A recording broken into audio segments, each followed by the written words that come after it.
So with tougheners being structure builders, what was the most talked about structure builder that we've had so far? It's good in everything. Starts with a G. Gluten. Gluten is your structure builder, okay? So we're gonna put flour. Also proteins are very strong structure builders, so we're gonna say eggs, but we're gonna classify that as whole eggs and egg white, okay?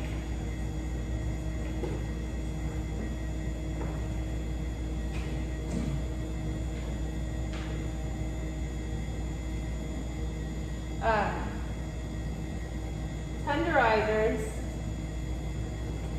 shorten the gluten strands.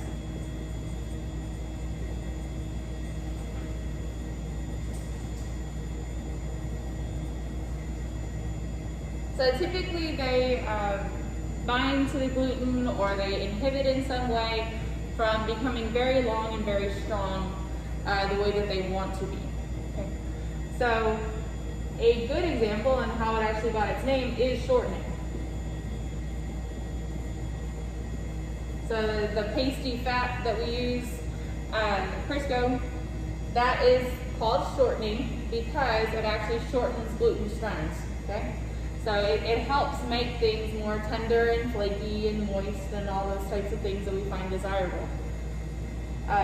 Along those lines are all your fats. So what are some of those common fats that we use in here? Butter, the most delicious of all the fats. Oils, and of course your shortening. Sugars. So that's all your sugars.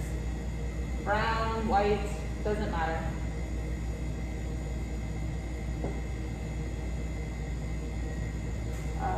Also down here we've got egg yolks. So you guys haven't done the egg chapter yet in homework, but the inside, the yolk part of the egg is almost 100% fat. It's mostly fat, okay? So that puts it in the category of a tenderizer. The egg whites are almost all protein. So that puts it over here in the toughener category. So if you have seen recipes where it calls for 2 eggs plus 1 egg yolk, okay? They put that 1 egg yolk in there on purpose because they just want a little extra softness or a little bit, extra moistness to the product. If they were to put the whole thing in, including the egg white, likely what they experienced is that it was too tough. So whenever they had the cake, maybe it was like too dense or too spongy textured.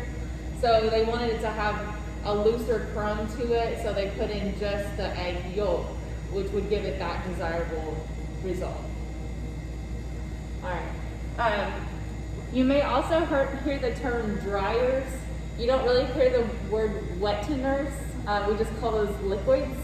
But dryers are things that absorb moisture from your product, okay? It's pretty cut and dry. You have flour, basically all your dry ingredients, except sugar. So you got flour, cocoa powder is a big one.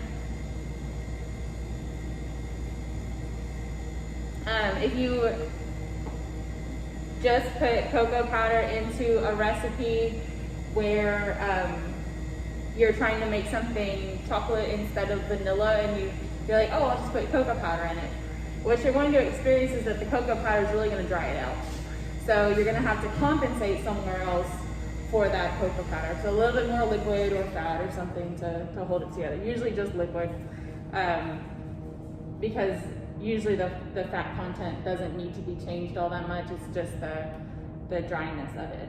So if you've experienced a recipe online that really just didn't turn out the way that you expected, maybe you had a pound cake, but it just wasn't sweet enough, right? So you said, that's okay, I'm just gonna add a bunch more sugar and then it's gonna turn out right, okay? What you'll probably experience is that you have a cake that comes out, so this is the bottom of the cake. And what we normally want it to look like is a nice dome on the top of it, right? Well, when we put a bunch of extra tenderizer, basically anything in this column, and we don't compensate for anything over here on this side, what ends up happening is that we get collapse. Because there's just too much fat, there's just too much sugar, there's just too much of whatever on that side, so it slumps down. And you get a cake that kind of looks like this, okay? You may have gotten a recipe that is like this, where it just came out of the oven like that, and you're like, what the heck? Why is my cake all slumped down like this? So you don't want to confuse this. You don't want to confuse collapse of oven temperature with collapse just from the fat structure. So usually other characteristics here will be that you have greasiness and oiliness inside.